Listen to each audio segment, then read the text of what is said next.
કેમ છો દોસ્તો? ગુજરાતી વાર્તા સાંભળવા માટે આવ્યા છો? તો ચાલો જાણીએ અનોખી વાર્તા. મનાલીના એક શાંત વિસ્તારમાં વિશાલ નામનો એક છોકરો રહેતો હતો. વિશાલ ખૂબ જ સિમ્પલ હતો, પણ એને રાત્રે મોડા સુધી જાગવાની ટેવ હતી. એક રાતે લગભગ 2 વાગે તેનો ફોન વાગ્યો. સ્ક્રીન પર અંકનો નંબર લખેલું હતું.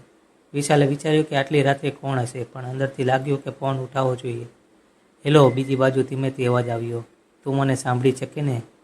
વિશાલ ચોંકી ગયો. હા, પણ તું કોણ છે? એ અવાજ બોલ્યો. હું તારા ઘરે જ છું. વિશાલનું દિલ જોરથી ધડકવા લાગ્યું. તે બોલ્યો, મજાક ન કર, તું ક્યાં છે? તારા પાછળ. વિશાલ ધીમે ધીમે પાછળ પડ્યો, પણ ત્યાં કોઈ જ નહોતું. ફોન ફરી અવાજ આવ્યો. ડર્યો ને? પરંતુ હું ખોટું નથી બોલતી. હું તને ઘણા સમયથી જોઈ રહી છું, તારા રૂમમાં, તારા બારી પાસે. હવે વિશાલને પસીનો આવી ગયો. તે દોડીને બારી પાસે ગયો અને અચાનક બારીના કાચમાં પોતાની પાછળ એક છોકરીનો રિફ્લેક્શન જોયો. તે તરત પાછળ વળ્યો, પણ ત્યાં કોઈ જ નહોતું. ફોન ફરી બોલ્યો, મને જોઈ શકતો નથી ને? પણ હું હંમેશા તારી સાથે જ છું. અચાનક ફોન બંધ થઈ ગયો. આગલા દિવસે વિશાલને ખબર પડી કે તેના ઘરે પહેલાં એક છોકરી રહેતી હતી, જેનું નામ નેહા હતું, અને એનું મૃત્યુ પણ એ જ રૂમમાં થયું હતું. જો મિત્રો, આ સ્ટોરી વાંચીને મજા આવી હોય તો ચેનલને સબસ્ક્રાઈબ કરજો.